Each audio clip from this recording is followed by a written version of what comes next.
Welcome to the I Will Never Forgive You podcast, episode number. I actually don't know what episode number this is. This is the infamous stopgap, save his fat ass, I was going to be late otherwise, timeless, out of time podcast episode. I'm recording this September 29th, 2025. I have no idea when this is going to drop. Next episode, I'm going to be recording episode 14 right after this. Next episode is episode 14. It's not going to be, this ain't going to be episode 14 because I'm about to record that one. It could be episode 15. It could be episode 20. It could be episode 50. Or it can never be released if I die before I run out of time. You know, so the purpose of this podcast is I was late last time. I've been wanting to do this anyway. But this motivated me to get off my ass. Let me tell you a story, kids. See, sometimes Shadow Dog can't get off his lazy fat ass to get work done. So, in a case of emergency, he's going to break glass. He's going to pull this episode of the podcast out and cram it in where it's, you know, a fresh podcast recorded that week would have gone, right? Which would have been the subject matter you voted on. So that's going to throw everything out of kilter because we're going to be talking about something completely different than what you voted on last time. Whatever that was. I have no idea.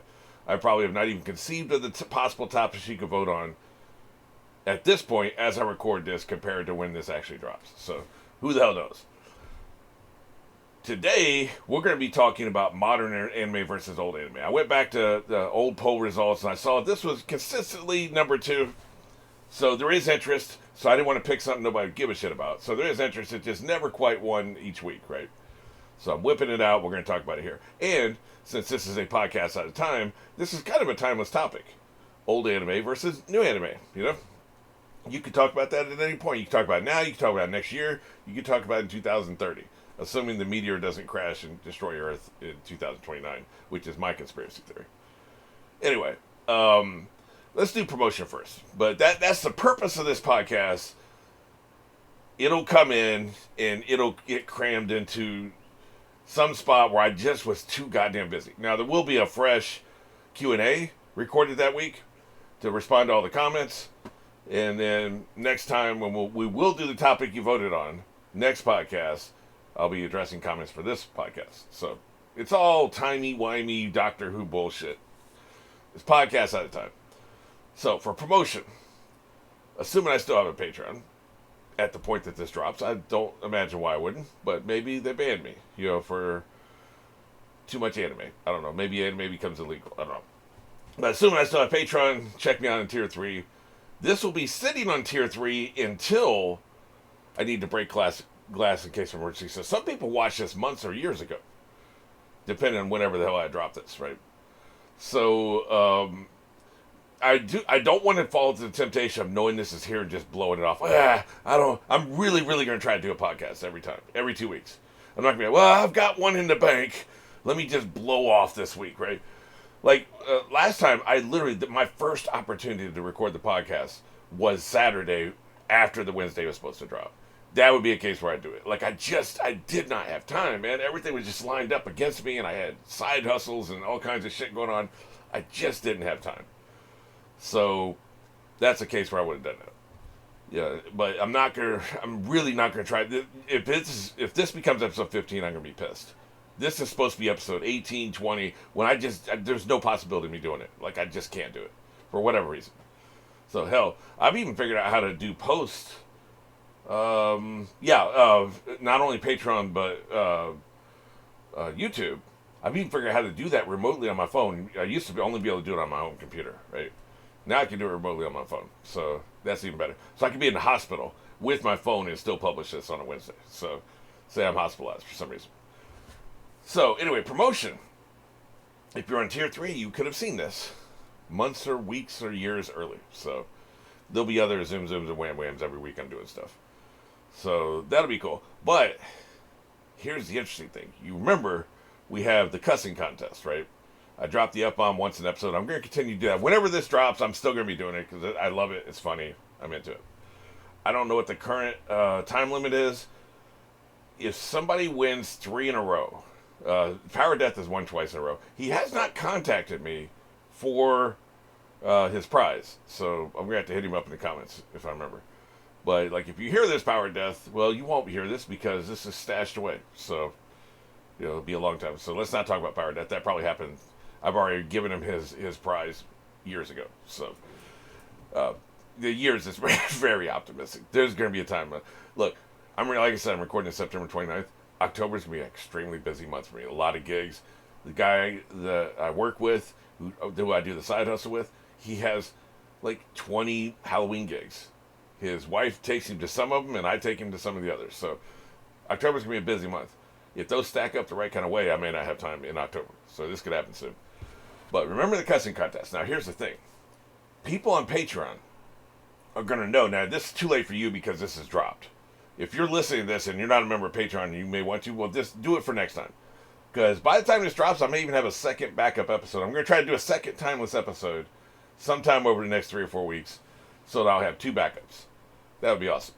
But we'll see how that goes. But get over there. Get over the Patreon. Patreon would be like a petri dish. Patreon would be a scientist Patreon.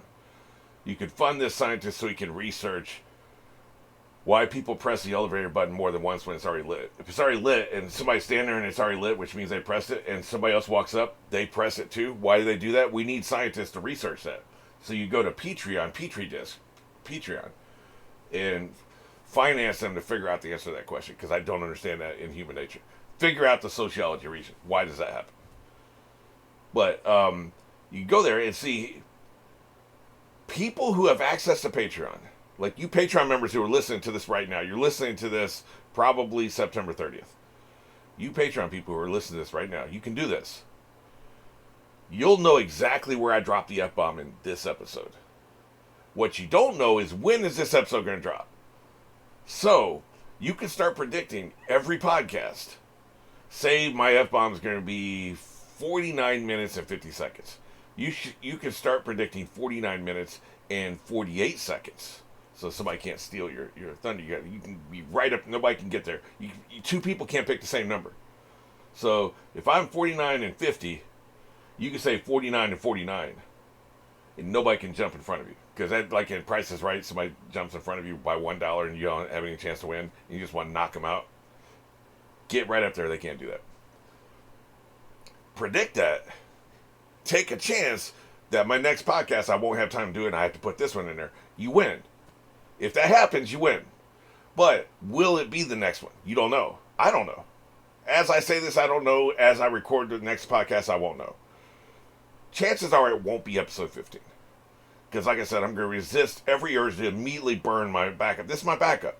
And you know how I am. I'm greedy with my resources. Like I'm greedy with my F-bombs. I don't blow the F-bomb in the first 20 minutes. I'm greedy. Like I'm a loot goblin, right? I'm a hoarder when it comes to special potions and you got the Vorpal Blade you can use one time, and you have 1 healing potion and 1 transportation potion. I'm trying to save that shit till the end, man. Logan's Run had this gun in the novel. It had 6 bullets. Each bullet did something different. 1 would kill you. 1 would stun you. 1 was like needles. It was like a shotgun that put out a bunch of needles. I don't remember what the others were. But it was 6 bullets. Each bullet did something different, right? I love that. And I would be using it. I'd be trying to wait for the right opportunity to use any one of these things, right? So I'd be the guy in the desert who dies of thirst and he still has water in his canteen. They say don't do that. That's a huge mistake. If you still have water in your canteen and you die of thirst, you're an idiot. I would be that guy because I'm trying to hold on to the last second. So I promise you won't be episode 15 unless it is. But starting with 15 or 16, you could go in there and you could just drop that number. Whatever the number ended up being. Drop it in there. Be sure you're less. Because if you... I don't know what happened if you had picked the exact same number as that. I guess that'd be okay. I don't know. I don't like that. You should be closest to it without going over. But does that mean you can tie? I don't know. I don't like it. So don't try to tie. But just get 1 second below. I don't think I'm going to allow ties. That'd suck, though, if it happens accidentally. We'll put it this way. If it happens accidentally where nobody has any way of knowing what the number is going to be, like any normal podcast, if there's a tie, I guess I'll allow it. I'm not allowing a tie here because you'll know what the number is. So go 1 second below it. But you could do this. Like, you could try to game the system, and every 2 weeks, just put in that number consistently. Make sure you're the first one to comment. People are going to start noticing the pattern, right?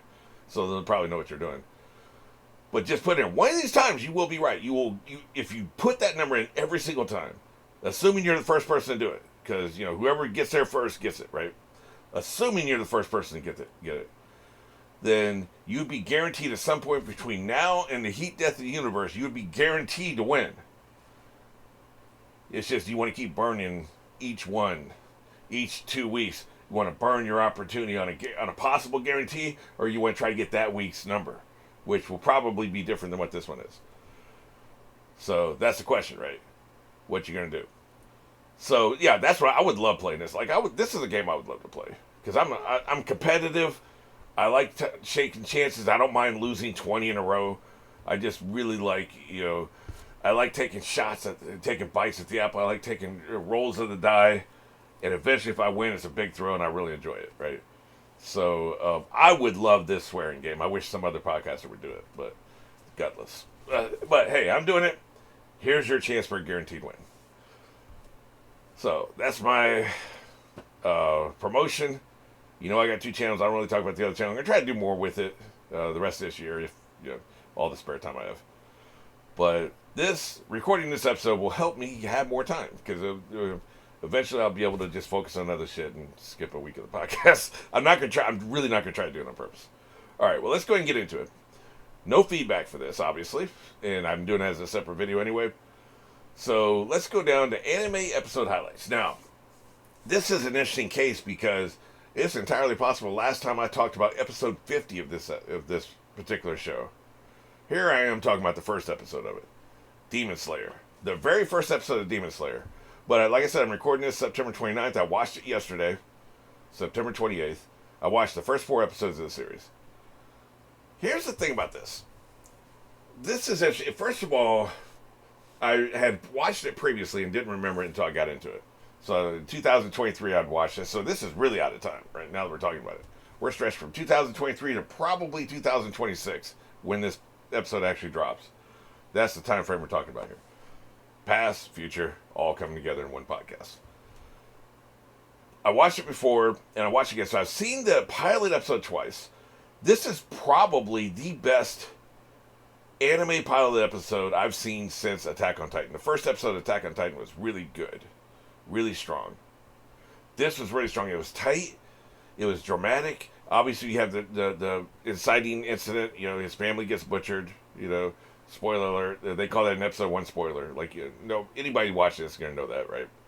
His family gets butchered, but his sister is infected with demonness, and he wants to save her. And he encounters some demon slayer who motivates him, sends him on his path, finally believes that his sister may be able to be saved, and sends him to somebody who can help him, right? And that's pretty much all that happens in the first episode. We meet the family, get a cute little interactions with all the kids, except for the youngest who was asleep, and the mom. And then he goes off, and by the time he comes back, his family's dead. The question is, if because he stops this guy, offers him a bed and a place, a meal and a place to sleep for the night, because it's dark, and after dark, demons come out. If he had made it back home that night, and the demons attacked, he would probably be dead, because he has a certain innate ability, which is what made the demon slayer actually, look at him and say, okay, I'll take a chance on this kid, because he has a certain little innate fighting ability, instinct, a tactical instinct for sure. He showed a little bit of tactics. He showed just enough, right, to motivate this demon slayer. So he might have been able to put up a little bit of fight, but probably not. He just had an axe. I mean, what the hell are you going to do with an axe? You ain't going to do much. He probably would have been killed. So it's for the best he didn't come back. And he hasn't really talked about it, but I think he feels guilty that he didn't come back that night. He may have mentioned it once. I think he feels guilty that he didn't come back that night because he thinks he could have done something, even though I don't think he could have.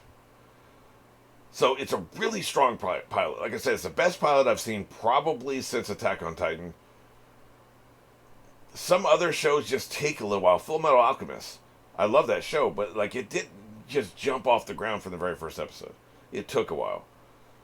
some of these shows, a lot of these shows, they take a while to get off the ground. They take 3 or 4 episodes. And usually I say you give it a series 3 or 4 episodes. That's why I wanted to watch 4 episodes of this. This one had me hooked from the very first episode. Other series take longer, right? So this was just a really strong pilot. Now, there's another interesting thing about this, and I talked about this during my reaction. I'm curious why they formatted it this way. They formatted it where it's chronological order. You start with the family still alive. You show him discover the family being, basically they're butchered. And then you show him like, okay, I'm making a decision. My sister's clearly possessed. She's a demon. She's trying to eat me, but I still want to hang out with her and help her, right? I want to cure her, somehow, some way. Magic pixie dust cure her, right? Somehow. So you show that, and then you show him, and over the course of the first 4 episodes, we discover this, okay? 2 years pass, right? So you had the first episode where everything kind of breaks out, and, all that happens. Second episode, he gets to the, pretty sure he encounters a demon, has to fight him. Then he meets his sensei, the guy who's going to teach him. And then the third episode is him being trained by the guy. And that's where we get a montage, and basically 2 years pass. First, it's just a year passes, and then another 6 months passes, and then another 6 months passes. So by the end of the 4th episode, we've had 2 years go by from the first episode to the 4th. The only other time I've seen that was Vinland Saga. It had a time jump, something like even more extreme than a time jump, right? It didn't even have like really much to do with the main protagonist of the series in the first couple episodes. And so that was formatted weirdly. But typically what you would do in a series is you would show him maybe applying to... no, actually, I think it was the first 3 episodes we had that, because I think the 4th episode he's already starting to get it. He's trying to earn his credentials as a demon slayer. Yeah, so it's just the first 3 episodes. I watched it all together, so it's kind of running together. The first 3 episodes was him, the 2 years passing, him training and shit. He trained for 2 years. Most series would start with maybe him showing up to try the final exam, the Demon Slayer final exam. They'd probably start there, and then through flashbacks they would show what happened. What happened to his sister. They'd probably start off like he's with his sensei, he's doing a final day of training. You see the sister is laid in bed asleep, and they mention she hasn't woken up in 2 years, and you see there's a muzzle on her. And maybe somebody mentions demons, and then you show him, he finishes his training, and he goes off to get the final exam. And then they start showing flashbacks where he's with his family and all this stuff. Basically, the first couple episodes would show up in flashbacks over the course of the first 10 episodes, maybe even longer. We've seen shows do this where you don't know what the hell's going on for quite a while. Specifically, now you have the broad strokes, but specifically, you won't really know what the hell's happening until they hit us with the flashbacks. And this show decided to start in chronological order. I find that very interesting. I actually like it a lot. I'm just surprised because you don't typically see that in anime. Anime starts with the action. Maybe he's already a demon slayer, depending on how fast he speed runs through this. Like, they are speed running through season 1. He may have his credentials and be a full-fledged demon slayer by episode 6 or 7. And then the rest of the season is him doing demon slayer shit. Like, the title was in existence very quickly, right? They're speed running through this. If they're taking a whole season just to get this far, I could see why they would start chronologically. But they're speed running through everything. And I even wonder if the manga did do that, where they start off further into it. And in the anime decided to just tell in chronological order. Because it's such an odd way for anime. American shows typically start chronologically for the most part. But this is an odd choice for an anime. And so I just find that very interesting. That they decide to tell in chronological order, given how much they love flashbacks in anime, and they love slowly unfolding motivations and backstory, as opposed to just, hey, let's start at the beginning of the damn story for once. So I think that's really cool. That's why I wanted to talk about this. And I'm excited to get into this. It'll be interesting. Like I said, in the last podcast, I might be talking about episode 50 or 100. Probably not. Probably 20. If I was to guess, I think this will drop the end of October 2025. Who the hell knows? Like I said, October's going to be a monster month. Hey, I didn't even do that pun on purpose. Let's do the Monster Mash. So yeah, that's my anime episode highlight. I'm really excited about this new series, and so there we are. Haven't finished any anime, so let me see. I'm gonna talk about. Oh, the other animation comes after the main topic. Never mind. But I'm not doing that in this one either, because I don't watch much other animation. I have watched half of Marvel Zombies. I've watched some of Creature Commandos, and I've watched some of Inside Job, but not enough of those things to really speak on them. I will be talking about what I have seen of Marvel Zombies in the main podcast, which will be episode 14, so you can scroll back and check that out if you're interested in that.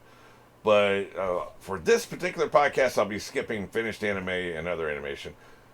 Let's go ahead and get into the main topic. Modern anime versus old anime. You old-ass, decrepit, ancient, senile-ass anime. Okay, so, first of all, let's just do some pros and cons. The pros of old anime is they tell longer stories without really worrying about a seasonal format. They just go and go and go and go and go. Here's 500 episodes. Let me take this fire hose and just spray you with content. Like how the content hose is just going to be unloading in your face, right in your face. Take this content. We've got a shit ton, a metric shit ton of all this content. You will eat it and you will like it. You're getting all the damn content. So old anime really does just it's an interesting format. Like Bleach, when I'm talking about old anime, we're talking about Yu Yu, Bleach, One Piece, Naruto. Those are the main ones. Let me see. Let me make sure I know what I'm talking about here. Okay, this is a list of old anime. Now, not everything's created equal. I prefer the longer series. So things like Cowboy Bebop and Steins Gate, Trigun, whatever the hell Code Geass is. Stuff like that I'm not really going to talk about. But, because they're gone in a flash, right? But here's some of the ones I didn't think about. Fullmetal Alchemist is considered old anime. Dragon Ball Z. See, I'm more talking. I guess what I'm talking about is a really long-running series. Because I mean, they've got Attack on Titan listed as old anime. It's too vague of a term, I think. But this does remind me, like Neon Genesis, for instance. It's the same number of episodes as Cowboy Bebop, but it's all one story. So I guess I feel like that's more kind of what I'm talking about. But what I'm really talking about, though, is long-running shows. That when I talk about old anime, this is what I have in mind. You've got Hunter x Hunter, the Mobile Suit Gundam series, Legend of Galactic Heroes, Pokemon, Naruto, Yu Yu, Sailor Moon, Death Note, One Piece, and Dragon Ball Z, like I said. Those are the kind of ones I'm talking about. There's a lot of old anime, a lot of them, like Yu Yu's only 112 episodes, but still, like, there's no regard for season. Like, Yu Yu's 112 episodes. How long is it going to take Chainsaw Man to get there? They never will, probably. How long is it going to take Frieren, Journey's End to get there? How long is it going to take Vinland Saga to get there?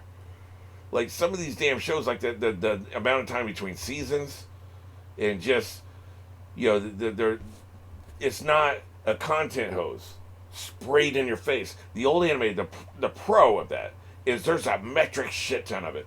And see, the main thing for me watching anime is I love the characters. If I love the characters, I'm going to love the anime. If I love the characters, I want as much as possible of them. So unless the story quality is really, really bad, rancid, then I don't mind the filler. So I really enjoyed the filler for One Piece. I've enjoyed the filler for Boruto. The filler for Naruto was really badly written, so I don't, that just wasn't good. I know there's a metric shit ton of Dragon Ball Z. I'm not really that familiar with it, so can't speak to that, but I think there was, and they probably had filler. I don't know anything about Pokemon or Sailor Moon. I think there's a metric shit ton of Sailor Moon, so that's probably good in that category, right? So, and I don't remember how long Hunter x Hunter was. I feel like it may have been like 100 episodes. Could have been a little bit more. Could have been a little bit less. I can't remember. I know they had some fairly long, like the Ant arc was really long. And then you had other arcs that were friendly. You know, they went to an island, and they had the building that they're going up, and they're trying to get to the top of the building. So that was going on. Then you had the actual exam to become a hunter, the license exam shit. They had quite a few arcs there. So it probably had to be longer than Yu, I think. I don't really know. But anyway, so you're going to get a metric shit ton of it. And for somebody like me, that's a major con because I love the characters. And so that's a major pro. I mean, sorry. I'm talking about pros here. That's a pro for old anime, and that's a con for new anime because new anime is so contained and so short. For instance, they got Steins Gate listed here as old anime. I consider that new anime. Like, I'm probably talking about anything before 2010. And if Steins Gate was 2008, you know what I'm saying? Like, I'm pretty much talking about, really before, and I know, like, One Piece also bridges this gap. They started in an old anime, now they've become more modern. They do the POV shots, and, they're not really doing, like, they're still not doing, like, seasons. They have arcs. They do have arcs, and they do have, like, breather episodes in between the arcs, but, like, other than, like, a couple hiatuses that were enforced because the author, like, was injured, they really don't have, like, a hiatus of any kind. So that's what I'm talking about. It's just a content hose. It's just a steady, constant stream of episodes and content just right in your face. So I like that. And so it's to the detriment of new anime. Like, for instance, I like Chainsaw Man, 12 episodes. I love Odd Taxi, 11 episodes. Now it's a self-contained story. So it was never intended to be super long. But it's just a little frustrating in that, like, you just as you really super fall in love with the characters, you start to understand the world, then the story's over. Like I said, Vinland Saga, 48 episodes. They had a couple years in between, and I don't know what the hell. Are we ever getting a third season? I have no idea. Kaguya, I Love His War, one of my favorite series of all time, like 3 seasons. And then we're getting a special, apparently, so we're going to get that in a few months. But that took a couple years. So what the hell, man? Like, it's just, they've only adapted half the manga. So, like, you don't get the assurance, and I guess everything just has to be super big or it's not worth the trouble. It's canceled. It has to be massive. It has to be the biggest show of the decade, or it's just canceled. Like, can we ever have, like, a mid-level show with mid-level budget that just kind of churns along, Can we do that? Apparently not. Assholes. That's what I'm looking for, man.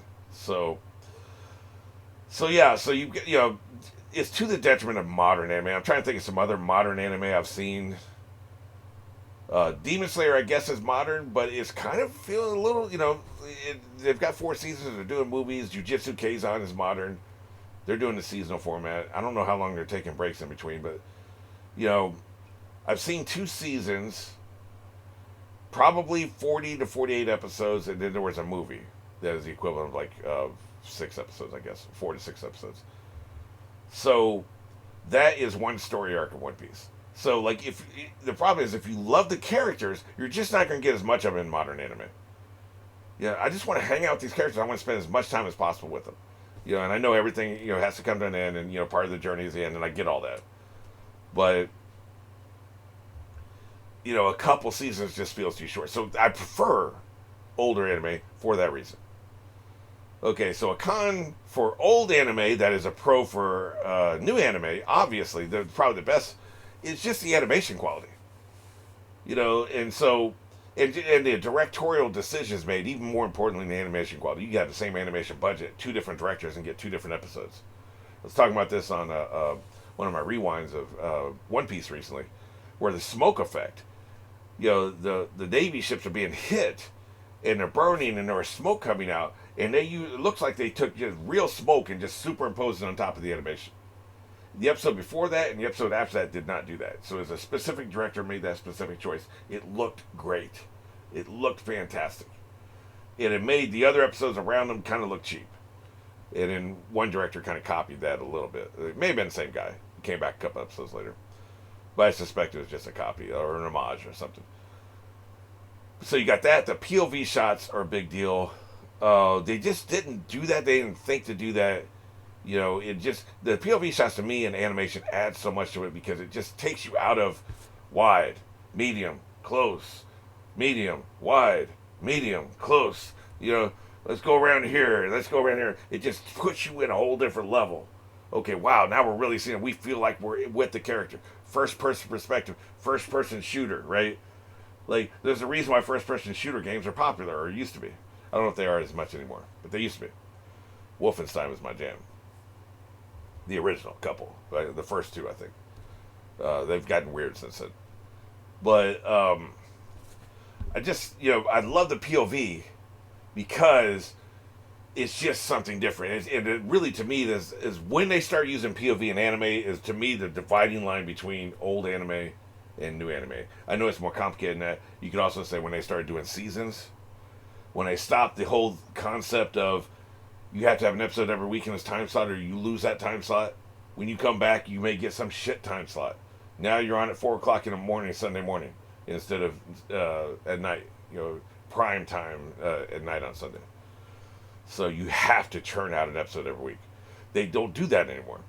Now, I don't know what they do over Japanese TV, but I'm assuming, like, you get a time slot whenever you come back. Like, Jujutsu comes back for season 3 pretty soon. They're going to get a decent time slot. They didn't get punished for taking time off. You could say the seasons is the dividing line between old anime and new anime. For me, it's the POV shots. Once they start doing that, we've got something. So for me, that's a really big pro for modern anime versus old anime. The directorial decisions are better. And we could kind of tie that into pacing. The pacing is better. Now, the one benefit of having designated seasons and shorter just episode counts for adapting a manga, the benefit obviously is pacing. You're not getting your time wasted like with old anime. Old anime will waste your goddamn time. Here's a recap. Here's the same flashback we've seen 50 times. Yeah, they're dancing. Dun, dun, dun, dun, dun, dun, dun, dun. Like, we've seen this, man. What the hell? You can just reference it with half a second. You showed 20 seconds. We've effing seen it. We know. We're like the oracles in the Hercules movie. He's like, I know, you know. I know, you know. Well, we know. We're like that. We know. Like, as soon as the flashback starts, we know, man. Like, look, I'm just going to go get a cup of coffee.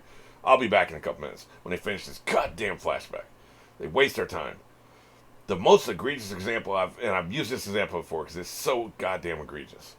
The worst pacing I've ever seen was during they're at the diner in One Piece. They're at the diner where they pick up Sanji. It's a floating ship that's a restaurant, right? Somebody attacks him. So Luffy's going to fight him back.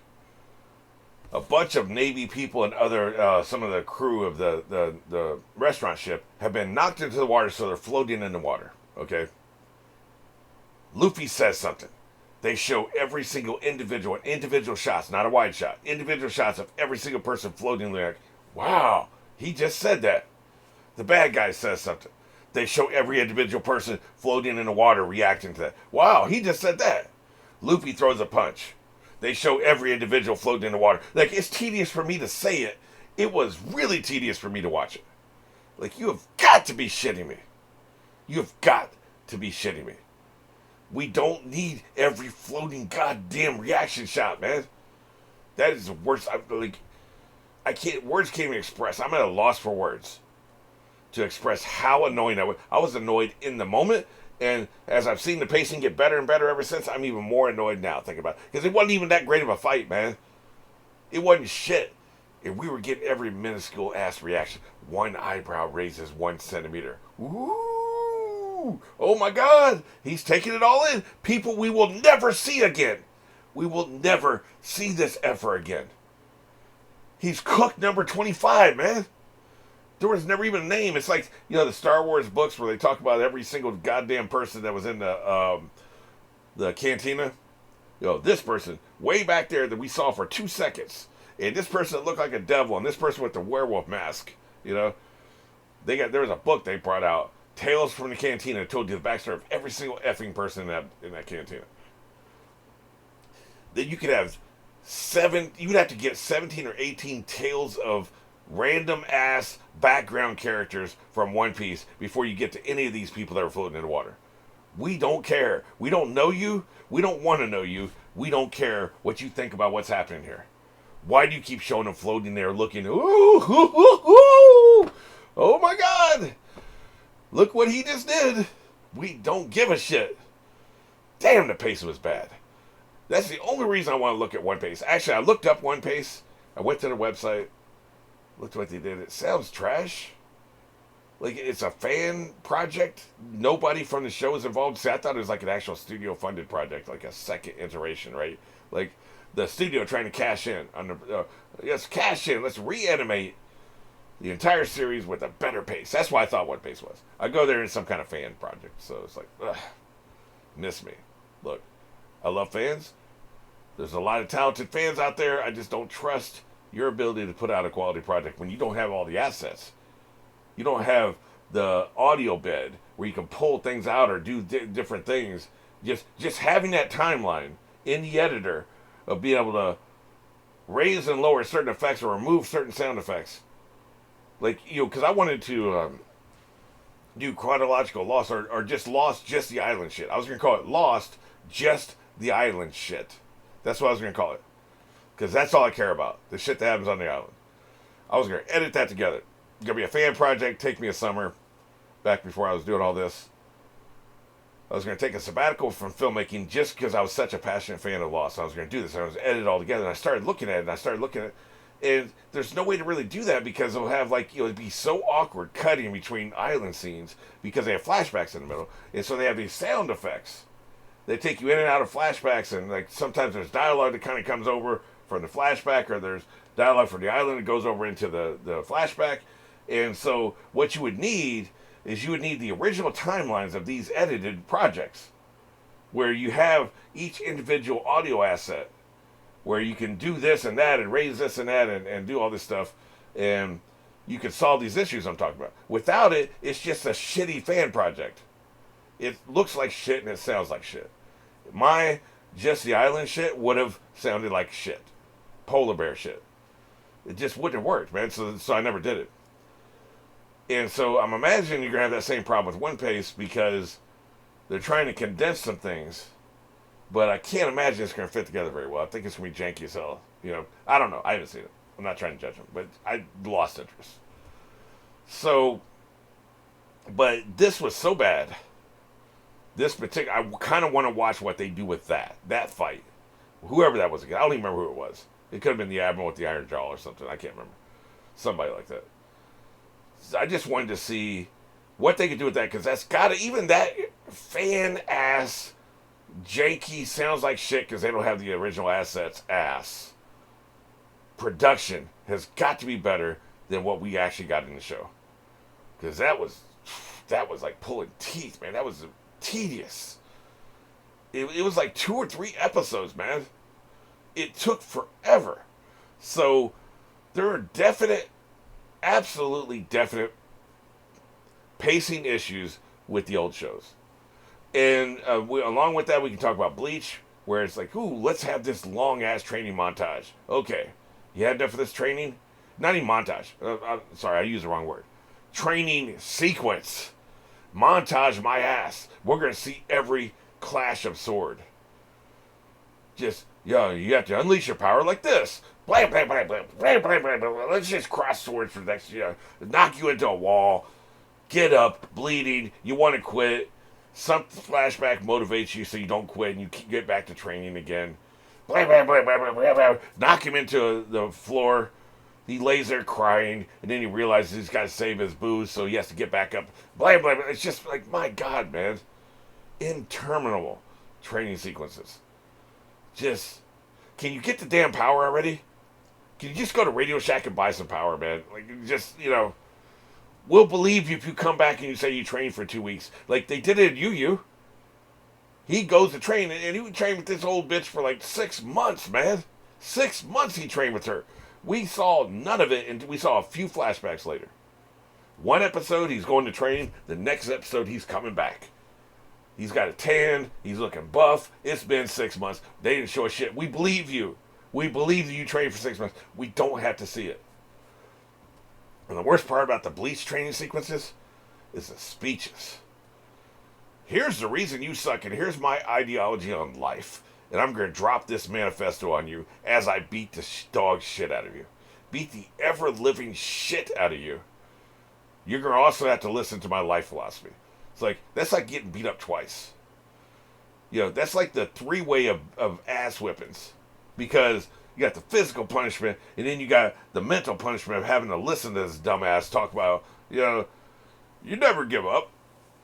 You shouldn't ever give up, because if you give up, then life gives up on you. Oh, will you just tell me how to swing the damn sword to kill the dragon? Jesus. I don't mind in a real fight. Like, the bad guy uses as a philosophy. You're lazy. People shouldn't be lazy. I hate lazy people. I'm going to kill you because you're lazy. Okay, but it's a real fight, so we'll kick his ass, and basically that proves that his ideology is wrong. Like, one of the biggest things in One Piece, apparently, and I didn't really realize that. I was talking to my godson, and then he kind of pointed this out to me. I thought, that's actually pretty profound. It's really about Luffy convincing the people he fights that they are wrong about something. Like, they think, for instance, that they're unbeatable. He shows them that they are beatable.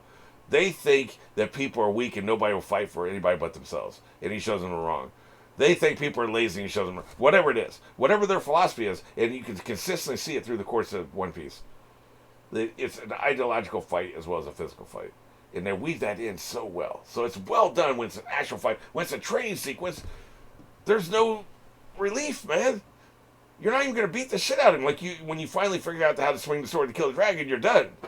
So you don't even get to take his head off or anything. It's like, damn, man, we don't even get it's like, I guess it's like going to a strip club. Like, you get the setup, but you don't get the punchline. So what the hell's the point? Why would you go there? Like, just all set up? Like, that's no fun. You want punchlines, right? So that's why I prefer the ideological speech during a fight rather than during a training sequence. And man, boy, with that. It's one of the reasons I stopped the show. I want to get back to Bleach. I love the characters. I watch shows because I love the characters. And I do love the characters. It's just with everything I've got going on, I had to drop one thing. It was an easy choice. So, that is a pro for modern anime, better pacing, and it's a con for old anime. Are there any other pros or cons? I think characters are more realistic, more relatable in modern anime than in old anime, for the most part. And I think that, I think old anime was a lot about power fantasy. Peter Parker is the ultimate power fantasy character, and he's a lot of people's favorite superheroes because you don't have to be born in the right family. You're not a billionaire baby with a silver power in your mouth. You don't have to train and work your ass off like Batman. And also, by the way, be a billionaire. But just work your ass off. He'd be working. People don't want to work. They're lazy.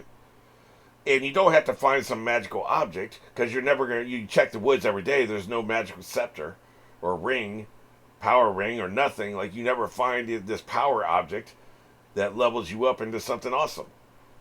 But anybody can be bitten by a radioactive spider, I suppose you could say anybody could find a magic object. Maybe some of those people are also power fantasies. But some of these other chosen one, you're the seventh son of the seventh son of the seventh son of the seventh son of the seventh son. So those people, you're not that. You're not the seventh son of the seventh son of the seventh son of the seventh son. So you're not that. You're not, a billionaire. You're not going to inherit powers because your father didn't have any powers, your mother didn't have any powers. And you're not going to work your ass off to become a ground-level vigilante superhero. But anybody can be bitten by a radioactive spider. So, there's a lot of power fantasy anime. And I think that, like, a lot of people, that appeals to a lot of people. But after having watched several thousand episodes of old anime, you've gotten your power fantasy off. Like, I think this is why certain people like Andy and some of these other people, they like Naruto. They like Hunter x Hunter. They like Yu Yu Hatsune, whatever. But they don't really like much, they don't like modern anime. Because they're tired of, they've gotten their power fantasy yayas off. So, like, now they're looking for something deeper. And a lot of anime, old and new, is not going to be deeper. It's still going to be power fantasy shit. But I do think that like you can't find many examples of old anime where they're trying to go deeper. At least with the kind of shows I watch. Like you got to remember, I'm watching a curated selection, a limited selection. Like what the hell is Code Geass, Slam Dunk Veronica, or Bakano? Exclamation mark. I don't know. Some of these I just have never heard of and have no idea what they are. I do find it heresy that Death Note is listed here with the top old anime. Get out of my face with that crap. There's 3 reasons why that's wrong. And 2 of them mean you're an idiot. So, not you. The list maker. Which is probably just Google. This isn't from a website. It's just Google results, right? So, I do think modern anime offers you more nuance, more balanced characters with more variety in motivations. So you can be like, well, I don't know. I don't really feel like, watching something with an asshole. How about I watch something with an old man who's like never been respected by his family or anybody else, but then he suddenly gets powers. And what does he do with them? Interesting.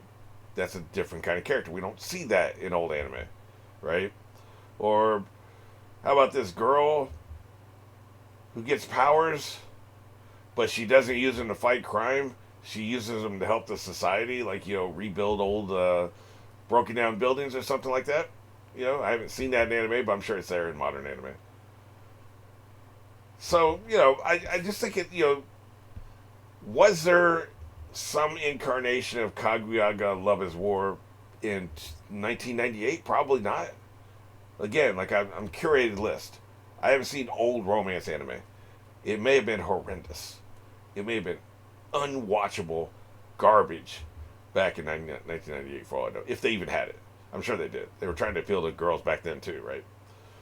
But I imagine they've really elevated their game in the past 20 years. As opposed to whatever the hell slop was before that. Sailor Moon, is that like a romance thing or is that just a power fantasy for girls? I know it's for girls. I don't really know what the hell it is, though. Other than they have the sailor outfits for some reason, and there's a moon involved, I guess. And they have the really high-pitched voices or some shit, And that was back then, I think. I think that's fairly old. So, that could be one of the rare examples of actually good, assuming it's good if it's been around this long, anime aimed at girls. I don't know. But I just think you get more nuanced characters. But, it's not... That's really... If you're looking for something different. Like, I could eat a Burger King hamburger 4 times a week, right? If I could afford it. Now I get coupons where I can get discounts and shit. But, 2 for the price of 1, right? I could do that 4 times a week. But those other 3 days, I'm going to want something really different. I want some fish. I want some shrimp. I want some pasta, right? I want something completely different. Even though every single week I could 4 times a week eat the Burger King, right? So I think there's a lot. What I'm saying with that, what I'm trying to say with all that, is I still like the old characters in old anime. Like I think that there are people you want to hang out with. Like they're funny, they're relatable, and you enjoy spending time with them. And that's really like the key to any series. It's the characters. It starts with the characters. You want to spend time with them no matter what situation they run into. You just want to hang out with them. It's kind of like having friends. Now, I'm not talking about any parasocial shit or any kind of delusion where you think these are real people. I'm just talking about enjoying spending time with these kind of people, right? Like, that's what makes Lost stand out compared to all the other shows that came out at the same time. Heroes and Flash Forward and The Event and all these other clones that were trying to steal the thunder of the Lost. None of them succeeded because they couldn't craft and create memorable characters that you give a shit about. They couldn't do it. Whereas Lost created characters you care about. 25 years later, the Lost subreddit, 2004, 21 years later, the Lost subreddit is more active than some Reddit subreddits for shows that are currently airing new episodes. The Lost subreddit is active as hell, man. So, I just think that, it starts with the characters. You craft memorable characters that stick out, that stay with you, that have relatable weaknesses and strengths, that you vibe with them one way or another. You know, Nami is greedy, and if she was a real person and she was part of my team, I probably wouldn't like her very much. But at the same time, she's also protective and smart, ingenious, actually, you know, and gives a shit about other people, even though she is kind of greedy, like, you know. So she has weaknesses, but she also has strengths. You know, and then some of the other people are really funny, right? Like, you know, Chopper's funny, Luffy's funny. You know, all of them are funny in their own way. Brooke, hit or miss. But these are interesting characters that you like spending time with, right? There's no Mary Sue's. I don't think I've ever encountered a Mary Sue in anime. And a Mary Sue is not just somebody who's like handed everything. A Mary Sue is somebody that comes into a story and the gravity well, they're like a black hole entering a story. The entire story gets distorted around them and serves them alone, right? So the original Mary Sue was a character in a Star Trek fan fiction. So Spock loved her, and Bones loved her, and Kirk loved her, and she solved all the problems, and nobody else could do anything right. You know, she solved her. The entire story got warped and distorted around her to service her as a character because she was awesome. So Luke Skywalker is not a Mary Sue because he had weaknesses. He had problems. He had to work for things. You know, the story didn't bend over and take it up the ass for him to be the most awesomest, bestest boy ever, right? Wesley Crusher, on the other hand, is sitting there solving problems and is smarter than people 2 or 3 times his age who have way more practical experience as well as scholastic experience. They have more training. They've been in school for this shit. They have real world experience training, and they're older. But Wesley, the bestest boy, the story distorts around him like he's a black hole because he's so awesome. He's a Mary Sue. Classic. He's the poster child of Mary Sue, even though it's named after a different character that happened before that. Ironically, also Star Trek. Wesley Crusher is the poster child of Mary Sue. And remember, Mary Sue's a label. It's not a gender assignment, right? So people talk about Marty Stew instead of Mary Sue. No, it's just Mary Sue because it's a label. It's not talking about the gender of whoever you're talking about. Wesley Crusher, case in point, he is the poster child. He is the OG, original recipe. 11 herbs and spices or whatever the hell that was. Mary Sue. Like, he is the one. So he should be, when you look up Mary Sue in dictionary, it should be his picture. There's plenty of other examples, but he's the most extreme example. Happens to be a boy, but Mary Sue can be anybody, right? So, I just think that that's another thing about anime in general that applies to both old and new anime. That there are no Mary Sues because the characterization is the key, and they focus so much on characterization. And anime really, as a genre, really cares about who these people are, why these people are, where these people are, and where these people are going. It care about that. Not just plot devices. Not just like, well, he needs a weakness, so let's make him drunk. And he's missing his kid, so he's going to watch these whole videos every day of the kid and what he has of him. And so that's why he's angry, and that's why he treats everybody like shit. Great. We haven't never seen that before. But you can have an angry person, you can have a drunk person, you can have a grieving person in anime, but they just make it feel three-dimensional. They just work on it. They put more work into it. They put more thought into it. And also the way they tell you that is never, like in my case, it's the other coworkers in the office. Hey, look at that drunk. He lost his kid. Like I don't think he's ever going to get over it. They should probably fire him. In anime, they show you a flashback of this shit happening. You got to make your own conclusions, right? So that works for both. So that's kind of both.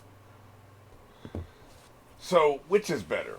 In the poll, I was talking about why modern anime blows or something provocative. You know, my poll result, I try to make them as provocative as possible to see we can have a really good competition in the poll. We don't want one topic to blow everything else away. So I try to make the titles as provocative. So I did say, you know, modern anime blows and here's why, or whatever, however I phrase it. I think I do prefer older anime. Fortunately, we don't have to make a choice. Why do I have headphones in? I'm doing a podcast here. It's just automatic. Record, headphones, boom. You know, we don't have to make a choice. We can watch both. We can have peanut butter and we can have jelly. You know, we don't have to just choose one or the other, right? But these are interesting conversations to have. And, you know, obviously you're going to expect the old person to be like, I prefer the old shit because they're old and that's what they had when they were a kid or they were a teenager or they were in their 20s. And now that they're in their 50s, you know, they still like what was in their 20s because of nostalgia. And new shit, you know, these kids with their new crap and their modern anime with this 8 episode seasons and that, you know, you would expect that. The problem is, I didn't watch any of this shit as a kid. I've only been watching this shit for 3 or 4 years. 3, really.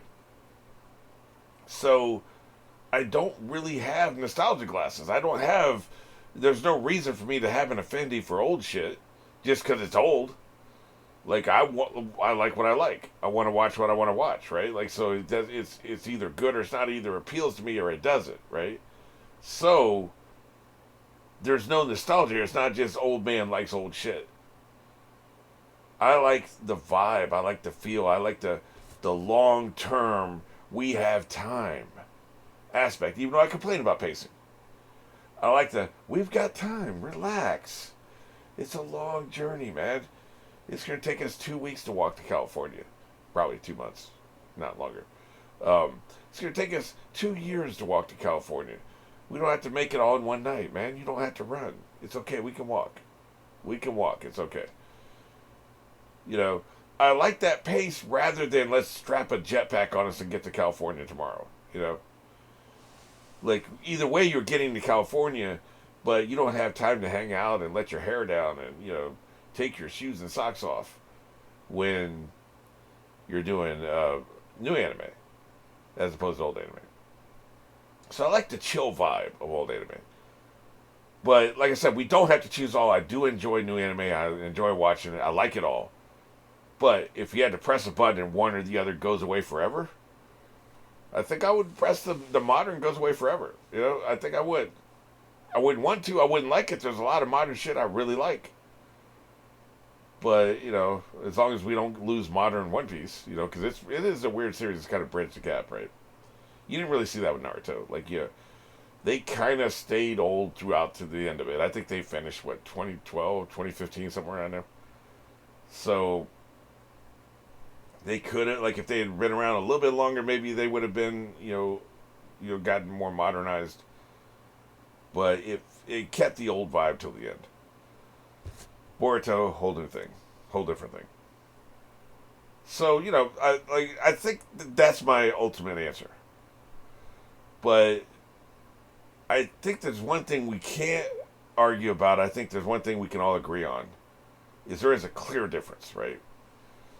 And I think that there's a few things that, you know, a few trends that I'm seeing in entertainment in general that I think is also affecting anime, which I don't really like. And a lot of people are complaining about this. I don't think very many people like this. Even though not everybody liked 24 episode network television, American network television, TV shows.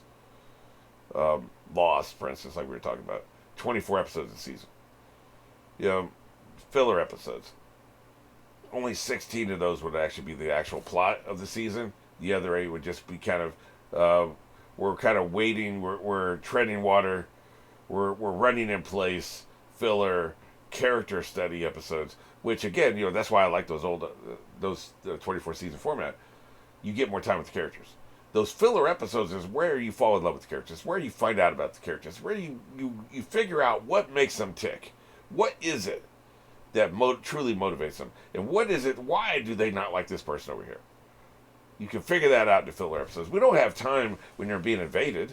You know, like, we don't have time for that. Like, they're being invaded. They're shooting. They're running around. We don't have time to have a 20-minute heart-to-heart. If you do, if you try to, that's one of the problems with new anime, is the monster's coming. Why are we talking about our feelings and, you know, how you felt about your mother for 10 minutes?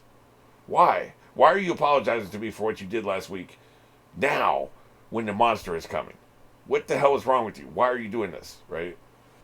You lose that when you go to 16 episode seasons. And then Let's go to 13 episode seasons. Let's go to 12 episode seasons. Let's go to 10 episode seasons. And now we're down to 8 and 6. Maybe 7 if you're going to be Last of Us season 2. Like, what the hell? I don't understand. So, people are complaining, TV shows, prestige, high budget, high concept, exciting TV shows have basically become 6 to 10 episodes every 3 fucking years. And people don't want to wait that effing long, man.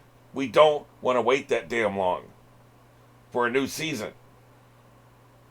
We saw season 1 in 2022.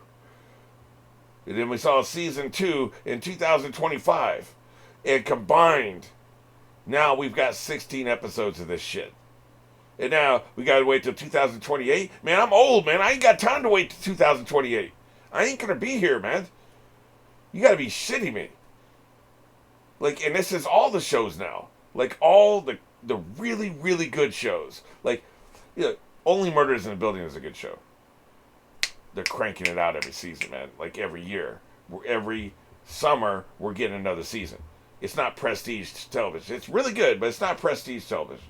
Prestige television, Fallout, Severance, Last of Us could have been in that category. Invincible. These shows that were, House of the Dragon could have been in that category, but they shit the bed. 8 episodes every 2 to 3 years. What the hell are we doing, man? Like, what is that? Like, that's a disturbing trend, and they're doing it more. Why does it take you 3 years to make 8 episodes, man? Like, 8 episodes is essentially a 2.5-hour movie. And most studios can crank one of those out in 18 months. It maybe takes a little bit longer for really, really good effects and all that shit.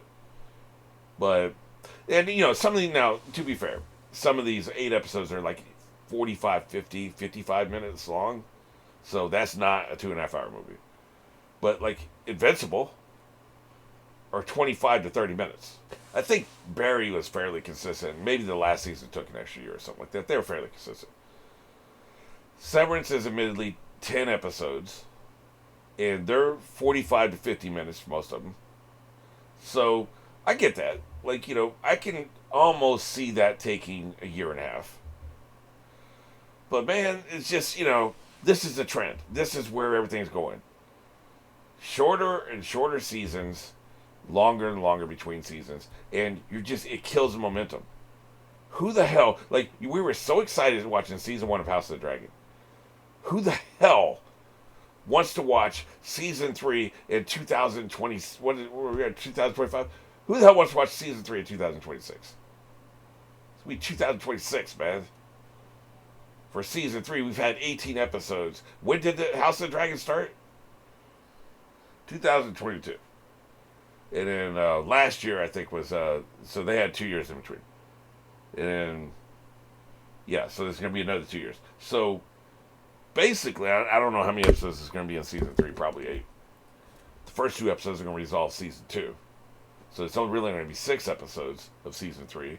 Which they won't be able to resolve that season because they've burned up 2 of their episodes on season 2. So now that's going to dip into season 4, right? But either way, assuming it's 8 episodes, it takes them 6 years to do 26 episodes. 6 years. They were doing Game of Thrones every season, 10 episodes a season. And it was movie quality. And they were 50 to 55 minutes long, these episodes. Yeah, it went to shit later. But even when it was going to shit, it was still movie quality. The writing may have been shit, but the what we were seeing was movie quality. And the special effects were definitely movie quality. And they were, until we got to the last season, then it took longer. Shorter episodes took longer, or shorter seasons took longer. But until then, the first 6 seasons, 10 episodes a season every season. Same time of year, it drops every year. I think it was like September every year. September to December every year. Like clockwork. So it can be done. They just don't want to. And I guess they got to go around the actor schedules. They want these specific actors. They're so goddamn busy. Pedro Pascal, his busy ass, trying to take all the work in Hollywood. broke ass. They're like, damn, you need money. Look, I get it. I need money too, but damn, dude, the hell. So I think this is a disturbing trend. So that's the live action trend, which I think is bleeding into anime. And I think that, it's kind of the same market forces that they're doing in live action are also doing in anime. Shorter seasons. Oh, let's just do a movie. We can put the same amount of time and effort into a movie as we can into a 10, 12 episode season. Because really with the 30, 25 minute anime is really only 22 minutes. 4 episodes is 88 minutes. So if you're going to make a 2-hour movie, that's 6 episodes. So if you're only going to do a 10, 12 episode season, you're already halfway there, right? So let's just do a movie. And then we'll turn the movie into episodes later, right? Apparently, just reading a comment about that. Something called Mugen Train or whatever. Started off as movies and they turned them into episodes. So let's do that. Let's do Chainsaw Man, one season of 12 episodes, and then finish it off with a movie. Now I don't know how long the manga is. I got the idea it was really long. But I don't know. And I saw somebody talk about Vinland Saga where it's like, maybe there'll be a 3rd season at some point. We don't know right now. Like, dude, man, season 2 was over a year ago. You don't know yet? Isn't it your job to know? Shouldn't you know by now if you're doing another season? The hell are you talking about? Like, what are we doing here, man? Like, can we tell a complete story? We tell half of Love is War and just stop? Like, I understand with Hunter x Hunter, the author was dying or some shit. Like, he just stopped writing the manga. So, like, if you run out of material, that's fine, Why are you going to tell half a story and stop? What are we doing here? So, I don't know, man. It's just, I think that you didn't see that back in the day. Well, you saw with some things. The Fullmetal Alchemist Brotherhood was interesting because, they did two anime because they did one while the anime just overtook the manga and they just made their fan fiction ended. And then when the manga finally finished, they actually, hey, let's actually adapt the anime. Let's actually adapt the manga this time. And so that's why they did 2. You're not going to see that anymore. They don't care about the story. They just want to make the money. And I know it's a profit-seeking business. We get that. But there should be some artistic integrity. And there used to be with anime, I think. I think that's another reason why old anime is better. There used to be artistic-ass integrity to this shit. And they just don't have that anymore. So it's just dollar bill, yo. And, the market for it, like I'm saying, I think it's where anime is going. Where is anime going to be in another 5 years? Is it just going to be all movies? Like, the movies, the TV shows are just not profitable anymore. You got to get those movie theater prices. So maybe anime TV shows will have the same quality as Japanese live action shows, which is just shit, low budget crap, AI slop, right? And the only quality anime is going to be movies, right? Is that where we're going with this? Like, fortunately, there's 30,000 anime out there. I have plenty to catch up on, so I got plenty of shit to watch. But that's a disturbing trend for the future. I just think, we could be going to a bad place. So, F modern anime is what I'm saying. 3 cheers for old anime. So, that's my thesis. I've laid it all out. I've laid out why I think that. So, now I turn to you with the comments. I'd love to know your opinion. I really would. Like I've always said, I really actually care. I may not agree with you. I may not. But I do want to hear what you think. So, please respond. Let me know what you think. Okay, like I said, we're not doing finished anime, we're not doing other animation, because neither one applies, so we're down to my hot take. Now, this is an interesting one. Bad seasons of a TV show, anime in this particular case, but this applies to anything. We could be talking about TV shows. Or bad sequels to, like a sequel series, or to movies or whatever, don't ruin the overall anime. They don't. Like, it's okay to enjoy the beginning of a journey, even if the end turns to shit. I could probably still watch and enjoy the first 7 seasons of Game of Thrones. I sure as hell watching reactions to them. I really enjoy watching reactions to Game of Thrones. I just stop with the end of episode 3 of season 8. I never watch reactions to episodes 4, 5, or 6 because they're trash. They suck. That's where it really goes to shit. But until then, I enjoy it. So you just stop. Stop at the right place. Life is about stopping at the right place. You know, a romantic comedy is only a fun movie with a happy ending if you stop at the right place. Don't go all the way to when they're in the old folks' home and one of them has to put the pillow over the other's face because they can't take the pain anymore. Then it's not a romantic comedy anymore, is it? Like, you gotta stop when they kiss and they're together. They've dumped the losers they were with. They're finally together. They don't care if they lose their jobs. Whatever the adversity is. They've time traveled to be together. Whatever the romantic comedy premise is. They're finally together. It's the end of the movie. They're finally together. They kiss. Now, they're together. Stop the movie there, which is what they do. Because everything is about where you stop the story. What kind of story you're telling just depends on where you stop the story. You stop the story right there, it's a happy romantic comedy. You stop the story in the old folks' home with the hands on the pillow, it's not a happy story anymore, is it? So you got to stop at the right place. So stop where the pain starts. Made in Abyss is a good example of this. I watched the first season, loved it, really loved it a lot. Then I watched the movie, loved it, really loved it a lot. And the person that was paying me to watch it said, stop there. Bam! Not another drop comes out. That's it. You stop right there. There's more shit after this. But apparently it all goes to crap. It's a mystery too, so I'll never get the resolution to the mystery. It's a mystery show. I don't know, like, what happened to her mom? What is the abyss? What is the thing down at the bottom? What's going on? What are all these artifacts they find? I'll never know the answers to any of these questions. Because I stopped where the pain started. Apparently it sucks after that. I don't know. I haven't seen it. But some people would say that because you had this shitty third season or whatever, that ruins the whole thing. No.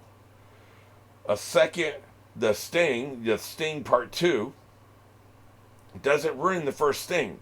The first Sting movie is still one of the all-time classic movies in cinematic history.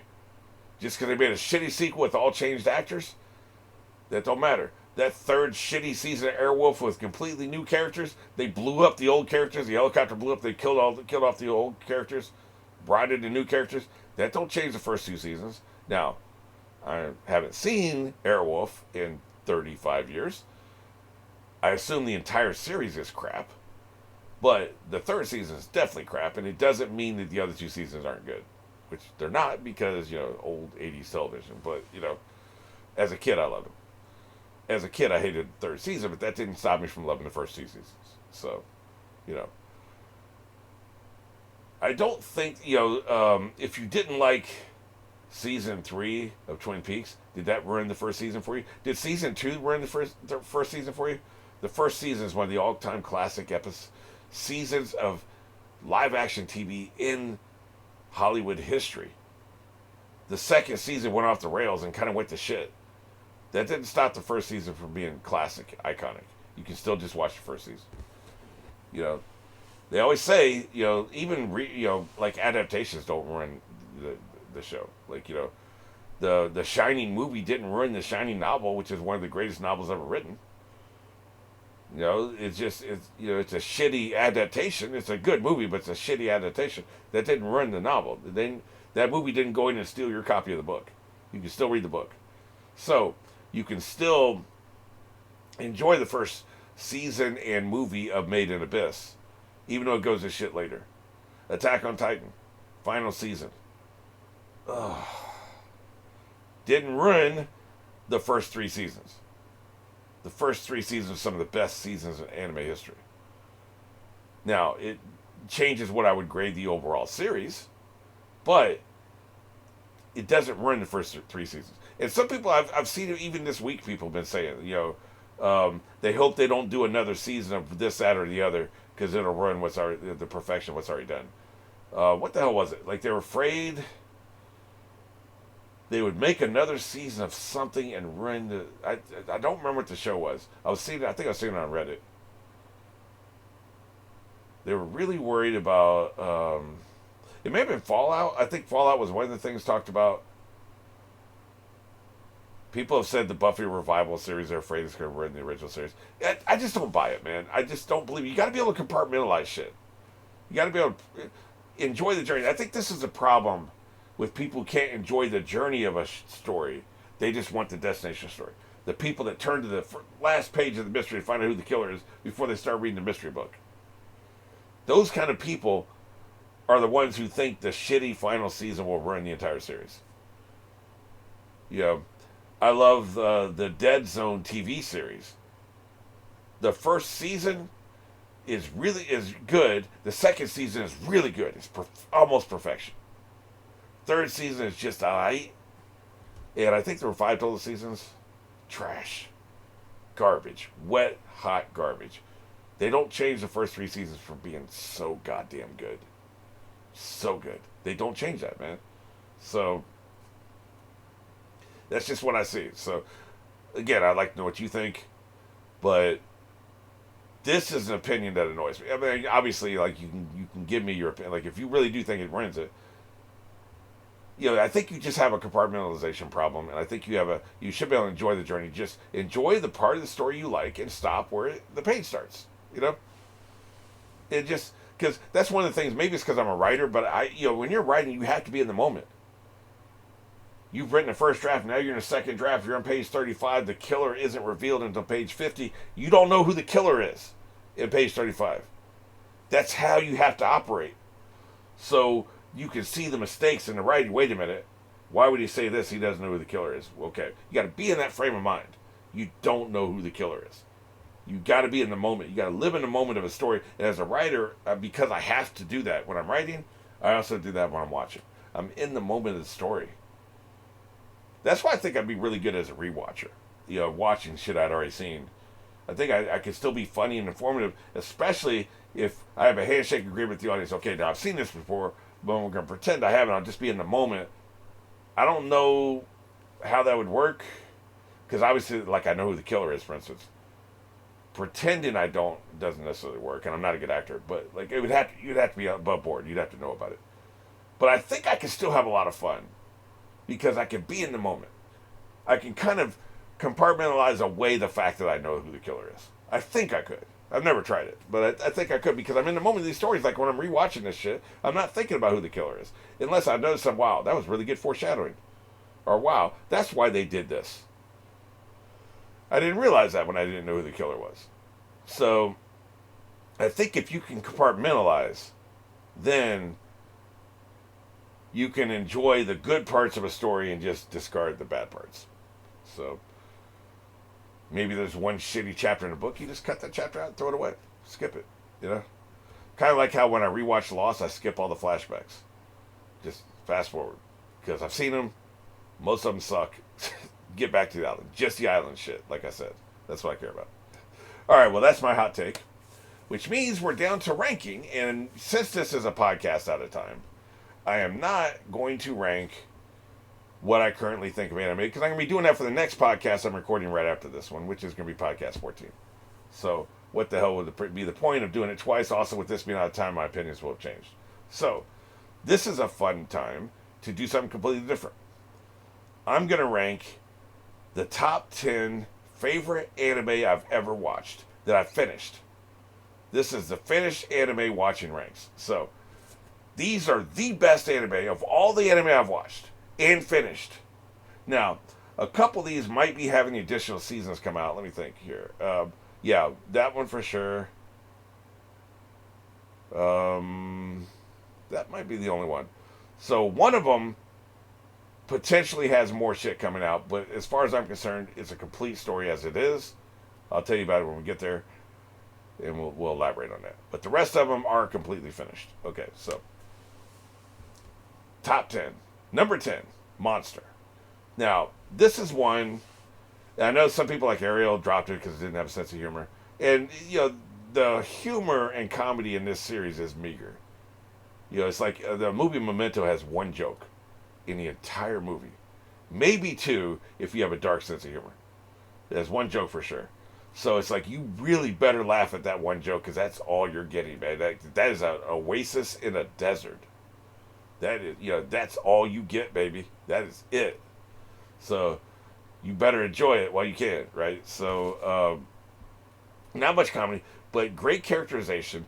I love the unfolding of the mystery, and I love one of the things this show does so well is, I think it's like 75 episodes, somewhere around there. I would say a good 10 to 15 episodes are centered on one random ass character. Sometimes these characters become a little bit more important later as a secondary or tertiary character. Sometimes they don't. Sometimes they literally, we see them in 1 or 2 episodes and they're dead and that's it. Like, but we get these little snapshots, these little vignettes of a character's life. The one episode centered on them, it'll intersect with our main character. Really have just one main character, maybe two. It'll intersect with our main character, and then that's it. And then, you just, I don't know. I just think that I really like that all the different little, like I said, we get about 10 to 15 little tiny vignettes of characters that really don't have a super large impact on the overall story, but are interesting. And just most anime don't do that. Most anime is going to stay focused on the protagonist or maybe a secondary character or the villain. This show is kind of like, let's go over here, let's talk to this person, let's look at what's this person's life like. Okay, this person. So we're seeing a story through the eyes of so many other people. I love that they did that.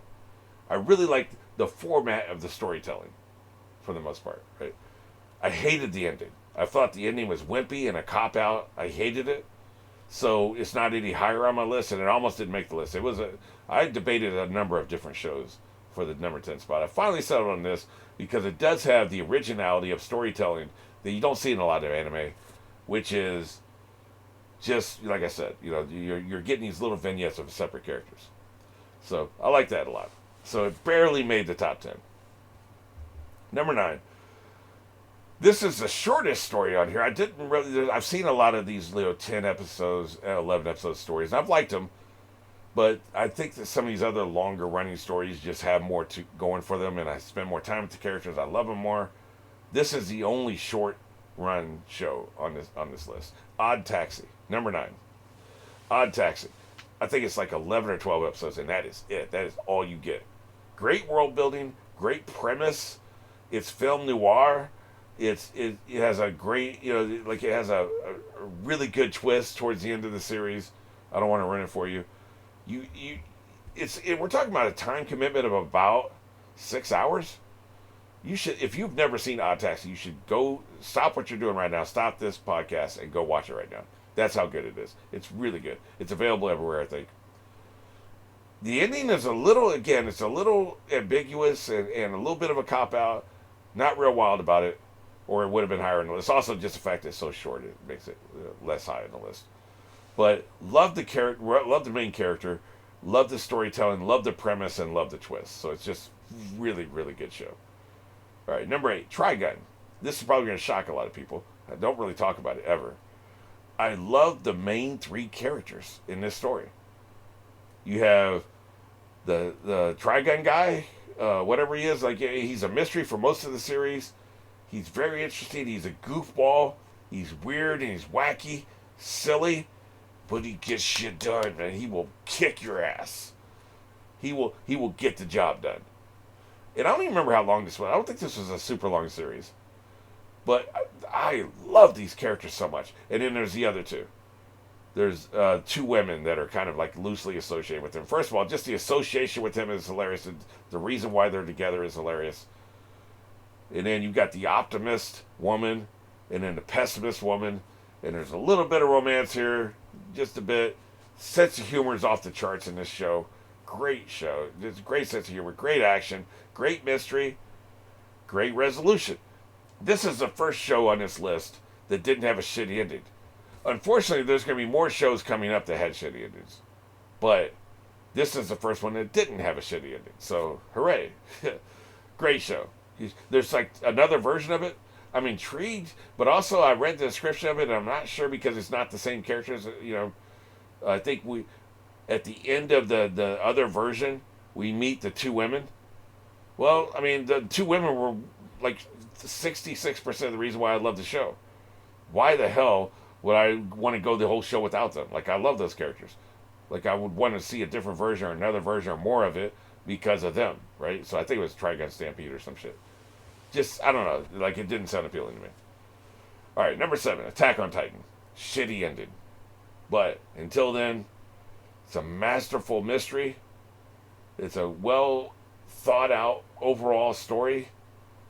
Characters were great. Like, it has a fatal flaw in that, like, the time jump was just handled terribly. Like, they thrust us in a new situation, never really fully resolved, like, what the hell happened in there, and the character changed drastically, and they never really addressed that. Like, we should have seen that. Like, we should have seen that development.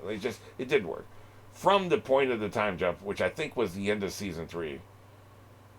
I could be wrong, but I think the end of season 3 is when we do the time jump, which means all of season 4 is trash. It's okay. You're gonna watch it because you're invested in characters, but like, and then how long it took. Finale part 1. Now wait a year. Okay, finale part 2, but wait another couple weeks. Okay, here's the rest. Like, we just finished the shit. Leave us alone until you're done. The way they released the whole thing is just bad taste in the mouth. I wonder how I'd feel if I rewatched it from the beginning. But man, those first 2 to 3 seasons were scintillating, exciting. I was way off on all my predictions, but I really loved predicting the show and trying to figure out the mysteries and all that stuff, and just really good shit, man. I love that show. So it's good, but it's not. It was never going to crack the top 5 because, man, it's just no shitty ending is allowed above the fold. The fold of the page is between 6 and 5. No shitty endings are allowed there. You can survive if everything else is awesome with a shitty ending, but you're going to be in the bottom of the top 10. That's just how it goes. Number 6, Naruto. Long-running show. Spend a lot of time with the characters. They have a lot of secondary characters. They have a lot of tertiary characters. I don't know how the hell the author keeps all this straight. The world building is great. The magic systems are great. The whole thing is set up. Really, again, we talk about shitty endings. Another one, I wouldn't say shitty ending. I would say convoluted, unnecessarily convoluted ending for Naruto. Like, he's the bad guy. No, he's the bad guy. No, he's the bad guy. What is this, Clue? Is this a theatrical release of Clue where you have 3 different endings? The hell are you doing, man? Why do we have to have so many different bad guys? Can we just have one? You can have like a second in command and just make this what we thought was a bad guy could just be the second in command. No, he's just an idiot. He's a clumsy fool who stumbled into being a bad guy. There's really somebody badder and more awesome behind him. But no, he's not the bad guy either. He was also another idiot who got used and manipulated. Like, why did it have to be that complicated and convoluted? Like, what are you trying to do twists just to do twists? Like, the greatest twist was Toby, man. That was awesome. He didn't have to be the ultimate big bad. Just, reveal that he was... It would have been fine if he knew and he was working with this other person. But for him to be the real focus of the big bad, this is who we think is a big bad for so long in the series. And then, nope, he's an idiot. Let's kill him off. Like, the hell is that? Like, you could have a triumvirate. You could have 3 people, equally bad, equal ranks. One of them is actually manipulating the other 2, and you could have all been above board. They all know about each other. Even that would have been better. I think I would just simplified it and at most made one person behind the throne. Like, there was 2 people. Pay no attention to the man behind the curtain, and pay no attention to the woman behind the man behind the curtain. Like, what? Like, if it had just been one, it still would have been bad, but it would have been better than having 2. It's just dumb, man. Just dumb. It didn't work. But until then, great series. We get a lot of it. Probably too much filler, but I skipped it all anyway, so who cares? But love the characters, love the characterization, love the world building, love the relationships. The author should have had a little bit more balls in killing people off. Like, there's one particular character who I thought was dead. I mourned them, and turns out they're not dead. That was weak. Weak. You are weak if you can't follow through on that. You got a beautiful ending for that character. You can't follow through, you're weak. And he is. So, you don't make the top 5. But 6 ain't bad. There's nothing to be embarrassed about with 6. Number 5, Hunter x Hunter. It's the only incomplete story here. This is one of the 2 where I talked about, like, not finished, probably more. I'd forgotten about this one earlier. I said there's only one, but there's actually 2. Hunter x Hunter. Probably going to have more anime coming out at some point. Who the hell knows? There was more manga came out, apparently. He did write some more chapters, I guess. But for now, it's finished. It kind of ends abruptly, like, because, the manga ended abruptly. it was, it's the first anime I ever watched. So there's probably some nostalgia here. It's probably not the fifth best anime I've ever watched. It has a lot of flaws. The characterization is a little weak. The relation, like we spend like a long time with Gon and his buddy who's his age, but then there's also two other characters, two other guys, right? There's Briefcase Guy and there's Blondie. That four-person unit spends a lot of time together, and then they just F off and barely ever see each other again for the rest of the story. So it's really like two stories. You get the four of them, and then it's just the two of them. And that's a little eccentric, and it's a little weird storytelling. Like, why are we spending so much time with the four of them if they're not going to be integral to the entire series? I assume you plan to bring them back later. It isn't a complete story. So those are pretty big flaws. And then again, like, everything's incomplete because then you got the clown, Joker wannabe ass with very fuzzy motivations. He wants to fight the strongest people in the world. But when he encounters really strong people, like, he wants to fight Gon because Gon's going to be really, really strong someday, right? But he encountered this other guy who's super strong and don't give a shit about fighting him. Well, I thought your motivation is you want to fight really strong people. What about this dude? He's a badass. He's super strong. No, man, I don't want to fight him. That doesn't make any sense. It doesn't make any sense. Like, so it's fuzzy motivations. And again, like, doesn't go anywhere because it's only half a show. So if it wasn't for my nostalgia glasses, this probably shouldn't even be in my top 10, I think. It's got a lot of flaws. But I debated over this. I spent a long time on this list. I've been thinking about it for weeks. And even when I was writing it down, I was kind of moving things around and moving them up and down and deleting series and adding series. Looking back to make sure I hadn't forgotten anything I'd watched.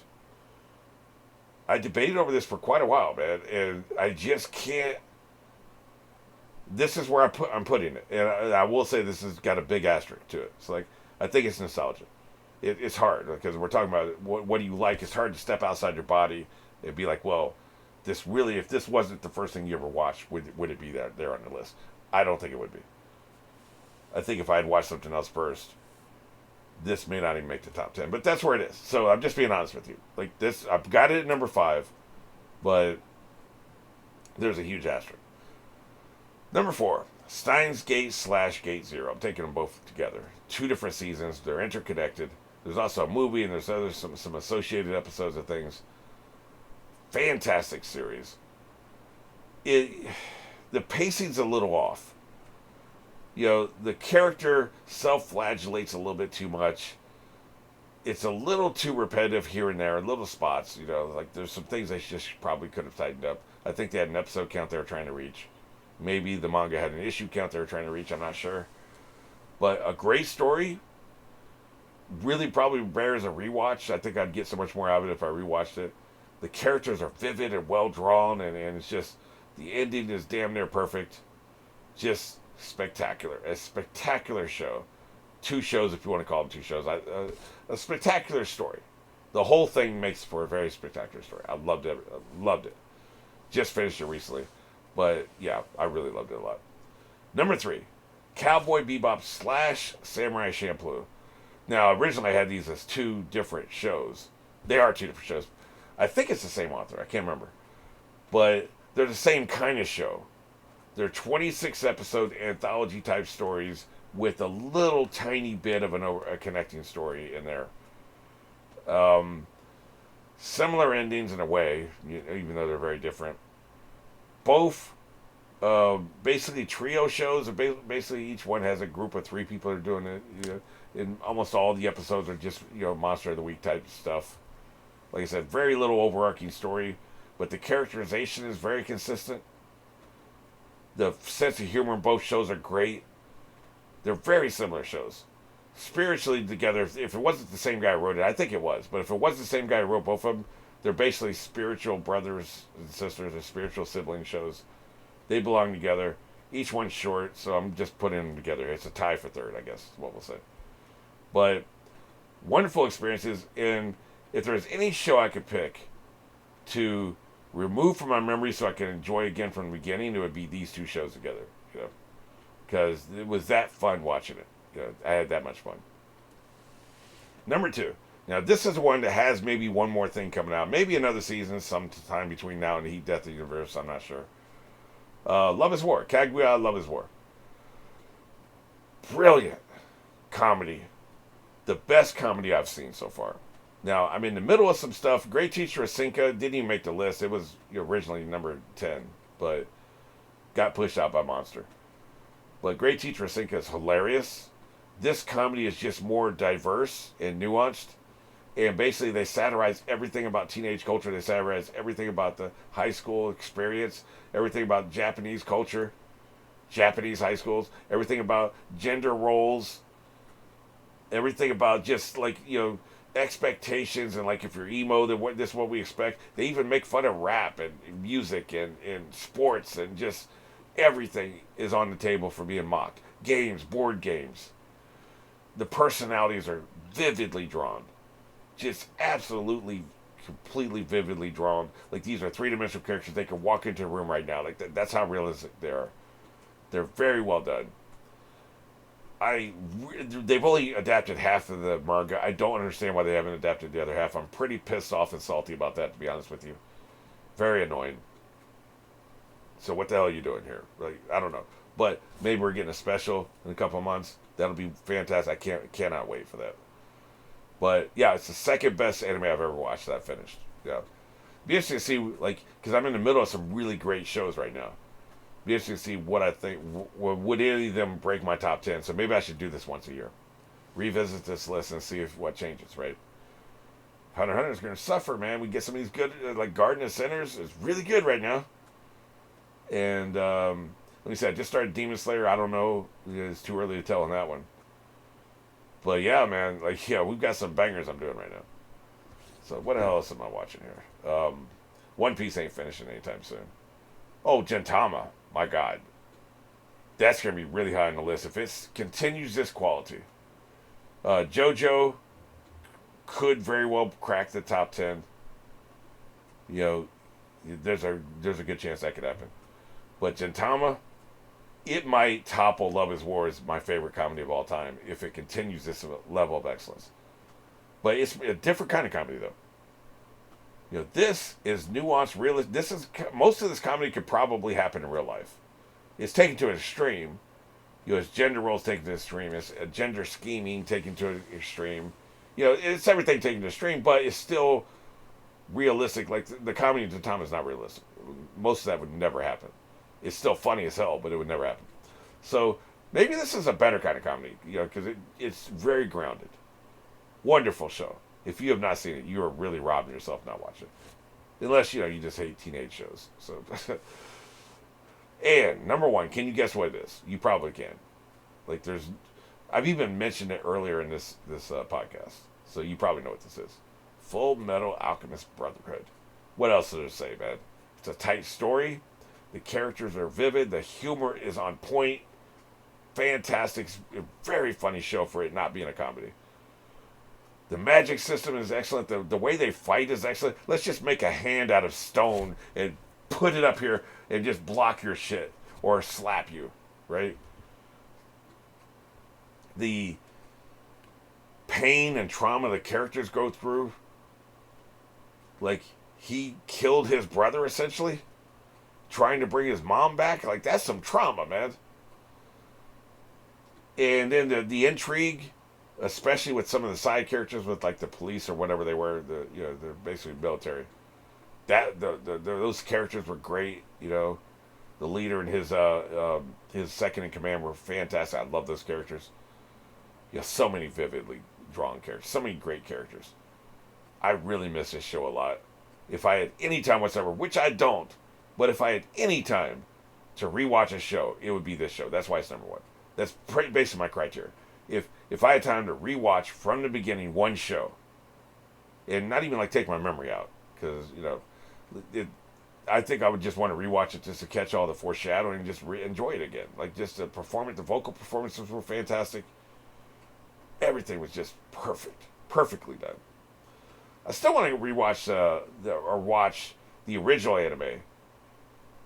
It didn't do well. It got shit views, so I stopped. But I still, on my own time, which I'll never have, wouldn't mind doing that just to kind of experience the characters again in a different way, right? That would be kind of interesting. I would like to do that. But this show, this is the one show I'd rewatch right now. Just put me like a Hermione time turner. Go back 3 days and just re-experience the same 3 days with this version of me doing all this work that has to be done on time. And then the time turner version of me went back in time 3 days. All I have to do is watch TV. I don't have to do. I have no responsibilities. I would rewatch this show before I do anything else. So that's how good it is. So you don't have to do a top 10. That's a lot of work. But maybe give me a top 3 in the comments. What are your top 3 all-time anime that you finished? They have to be finished products. Or even if you just want to do like what's your top in a genre. You know, your top comedy anime you've ever seen, your top action anime you've ever seen, whatever it is. If you don't want to do like a massive ass list, just give me one. So give me something here, man. And I'm not even like farming for comments, like, because this is a podcast at a time. I love the dialogue. I love to talk about it. Probably the most painful thing is going to be, because this will get comments from Patreon people, and then it may be months, probably not years. You never know, though. It'll be a long time for people in the main public sees it. So some of these comments I may just have to answer in text, because like what I'm thinking now versus what I'll be thinking 6 months from now when I answer them in the next podcast feedback thing could be very different. So it's like, wow, you said that, man. Because sometimes I'll be seeing some of these podcast comments being like, oh yeah, I can't wait to answer that in 2 weeks. You son of a bitch. Not antagonistically. I'm just saying. Like, wow. Like, they make a really good joke. They make a really good joke at my expense. Somebody was talking about, like, this is a One Piece podcast. Then spends 45 minutes talking about Game of Thrones. That got me. That got under my skin. So I was like, boy, I can't wait to answer that one in 2 weeks. So if there's a good dig like that, somebody really gets me good, it's gonna really suck to wait 4 months to answer it. Well, this has been a podcast out of time.